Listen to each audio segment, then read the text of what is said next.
রমজান মাসে সম্প্রীতি ও সহমর্মিতার এক সুন্দর দৃষ্টান্ত স্থাপন করেছেন শ্রীলঙ্কার কিংবদন্তি ক্রিকেটার সানাত জয়সুরিয়া।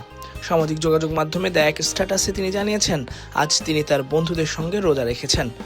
শ্রীলঙ্কার আরেক সাবেক ক্রিকেটার পারভেজ মাহরুফের সঙ্গে বসে ইফতার করছেন। তারা দুজন বাদেও আরও বেশ কয়েকজন সেই ছবিতে উপস্থিত ছিলেন। ইফতার করা সেই মুহূর্তের ছবি ফেসবুকে আপলোড করে জয়সুরিয়া লেখেন, খেলোয়াড়ি জীবনের সময় থেকেই তিনি রমজানে বন্ধুদের সঙ্গে রোজা রাখার এই অভ্যাস গড়ে তুলেছিলেন। সময়ের সঙ্গে অনেক কিছু বদলালেও এই বিশেষ ঐতিহ্য এখনও তিনি ধরে রেখেছেন।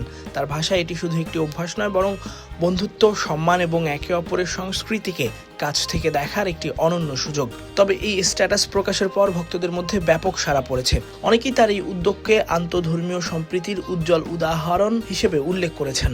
বিশেষ করে রমজানের মতো পবিত্র মাসে এমন একটি বার্তা সামাজিক যোগাযোগ মাধ্যমে ইতিবাচক প্রভাব ফেলেছে বলেও মত দিয়েছেন অনেকে।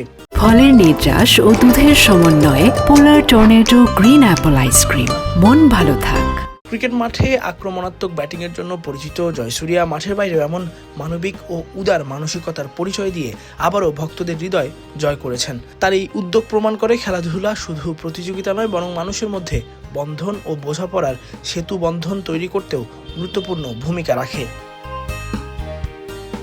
গেল টি-20 বিশ্বকাপে শ্রীলঙ্কার ভরাডুবির পর দলটার প্রধান কোচের দায়িত্ব ছাড়ার ঘোষণা দেন সানাত জয়সুরিয়া। যদিও এ ব্যাপারে আনুষ্ঠানিক কিছু জানায়নি শ্রীলঙ্কা ক্রিকেট বোর্ড, কিন্তু দলটার হেড কোচের এমন মহানুভবতা যে কাউকেই ছুঁয়ে যাবে। মুসলমানদের জন্য তো সেটা আরও বিশেষ এক পাওয়া। অন্য ধর্মের হয়েও মুসলিম ধর্মের প্রতি সানাত জয়সুরিয়ার এমন সম্মান কিংবা এমন মহানুভবতাই প্রমাণ করে যে ধর্মে ধর্মে বিভেদ শুধুই সংঘাত বাড়ায়।